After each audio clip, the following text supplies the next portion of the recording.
На Варшаўскай волі на вуліцы Хлоднай стаіць касцёл святога Караля Барамеуша, адзін з самых выразных неорэнесансных храмаў 19 стагоддзя ў горадзе. Будаўніцтва касцёла пачалося ў 1841 годзе па ініцыятыве Клемянціны Малахоўскай, сангушкаў. Праект даручылі знакамітаму архітэктару Генрыку Марконі.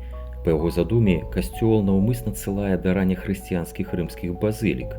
Храм трохнефны на плане лацінскага крыжа з прэзбітэрыем, што завяршаецца паўкруглай апсідай.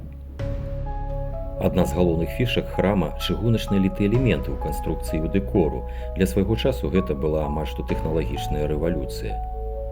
На фасадзе фланкіруюць дзве вежы, а перад уваходам трохарачны порцік на калонах, а над ім франтон з надпісам, які гучыць як кароткі маніфест святыні: Богу пашана, святому Каралю слава, вернікам збаўлення.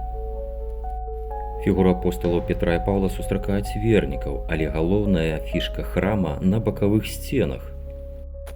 У паўкруглых нішах знаходзяцца фігуры святых і бласлаўлёных, звязаных з Польшай.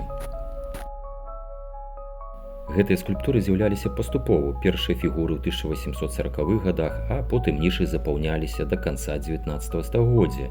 Над імі працавалі розныя варшаўскія майстры-скульптары, таму уважлівае вока заўважыць, што постаці адрозніваюцца пластыкай, настроем і сваім характарам.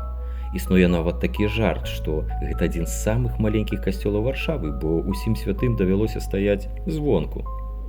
Гісторыя касцёла не была спакойнай. У канцы вайны ён быў моцна пашкоджаны, і толькі ў 1956 годзе адбудаваны касцёл зноў урачыста асвяцілі. Касцёл святога Караля Барамеуша на Хлоднай – гэта месца, дзе архітэктура гаворыць пра Рым, гісторыя пра Варшаву, а скульптуры – гэта цэлы пантэон святасці, вынесены проста на гарадскую вуліцу.